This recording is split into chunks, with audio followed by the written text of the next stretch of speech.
বাগেরহাটের ফকিরহাট বাজারের একটি গুদামে অভিযান চালিয়ে খোলা বাজারের বিক্রির ৬০০ বস্তা সরকারি চাল জব্দ করেছে পুলিশ। এ সময় পুলিশ দুজনকে গ্রেপ্তার করে। পুলিশ জানায়, বুধবার রাতে মেসার্স মজুমদার ভান্ডারের সুপারিপট্টি এলাকার গুদামে সরকারের ওএমএস কর্মসূচির বিপুল পরিমাণ চাল মজুত করা হয়েছে। সেখানে সরকারের খাদ্য অধিদপ্তরের সিলযুক্ত বস্তা পরিবর্তন করে নূরজাহান চালের ব্র্যান্ডের বস্তায় চাল নেন গুদাম মালিক।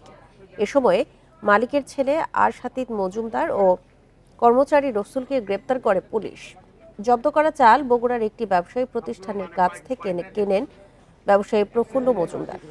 সকালে ফকিরহাট থানার এসআই আব্দুল আলিম বাদী হয়ে ৫ জনের বিরুদ্ধে বিশেষ ক্ষমতা আইনে মামলা করেন।